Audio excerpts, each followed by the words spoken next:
You see, watch. If I pull it from the back and let go, it's gonna do this. Whilst you're trying to take it easy, this shoe is gonna go, let's go.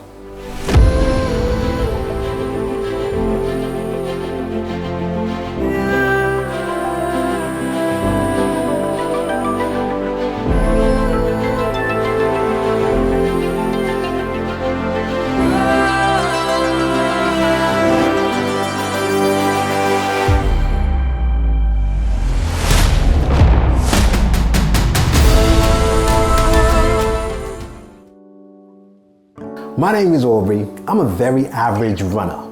The word average, though, cannot be used to describe Mizuno's Wave Rebellion Pro. In fact, the running shoe world has simply never seen anything like this shoe. Before I get into the review, I need to say the good people at Mizuno were kind enough to send me these shoes for purposes of review, and it's the first time that my little channel has been gifted as such. That won't influence my opinion. I promise you I'm going to give you my true reflections and thoughts over this shoe.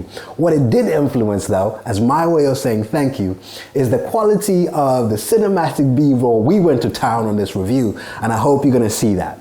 The Wave Rebellion Pro is retailing at 200 pounds.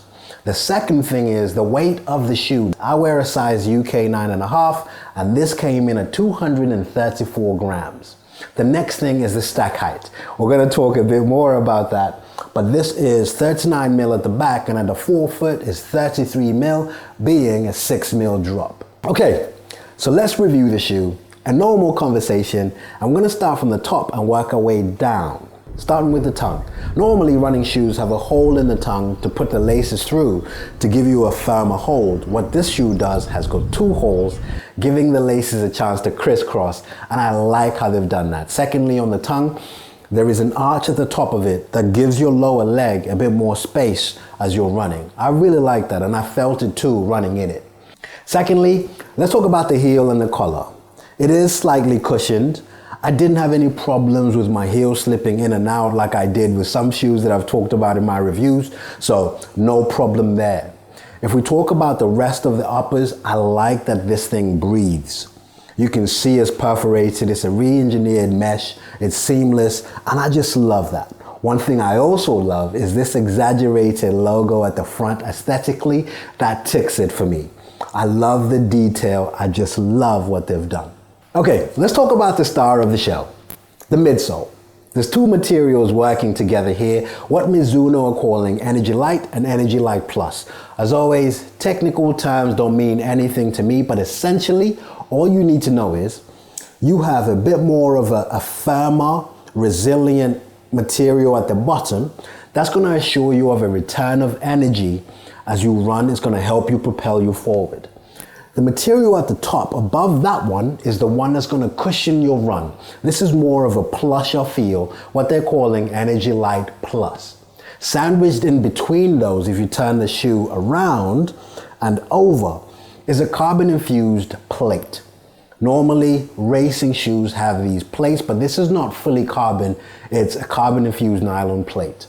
And I really like that. Running in it, honestly, you get the feeling of some wizardry is happening here, and I genuinely love it. Before I talk about the outsole, when you look at the midsole from underneath, there is this, what people are calling a canyon look. They've literally dug out the middle of the midsole for two reasons. One, to reduce the weight of the shoe. You don't need all of this excess material, and I think that's also good environmentally. But the other thing is, honestly, how this works together in that thinking of returning energy. I just loved how that feels. The bigger reason why I like this though is the aesthetics. It just looks wicked. I love how it looks. And for me, aesthetics are a big deal. And this is a nice touch, but there is some science to it. It's just that I'm very superficial and very honest. I love just how it looks. The Wave Rebellion Pro features what they're calling Smooth Speed Assist. In my opinion, that's a function of three things. One, the Energy Light working together with the Energy Light Plus materials. Two, the carbon infused plate running through the middle. But more importantly, number three, the shape of the shoe. You see, watch. If I pull it from the back and let go, it's gonna do this, even from the front. So whether you heel strike or even strike at the front, this shoe, whilst you're trying to take it easy, this shoe is gonna go, let's go. And that brings us to talking about the heel. If you look at this with a normal eye, you go, well, where's the rest of it? If you look at it from the science that's behind this is, regardless of what you do, if you strike mid-foot, this shoe is gonna take you forward. If you normally strike at the heel, it's gonna encourage you to go forward a bit more, and that can only be a good thing. Okay, let's turn this shoe over and talk about the outsole. I don't care about the techie name that they've given this. I've read a few. All you need to know is this is impressive. How these tiny diamond-shaped lugs do what they do is simply impressive. I was surprised because, as you can see, it's got bits dug out. Like, well, how's that gonna work? But it grips the ground, and I ran both on a gravelly rough trail as well as road as I normally run, and I was simply blown away by it. Right now, I would say, and guys, if I mess up here, please comment below on what your ideal super shoe is. But in my world, there are currently 4. Nike Alpha Fly, Saucony Endorphin Elite, Adidas Prime Strung, and we now have the Wave Rebellion Pro. If you're governed by price, look no further. Thank you very much for taking time to watch this. I truly appreciate it. And if you did like the video, please consider subscribing. It means a lot to me. Thank you.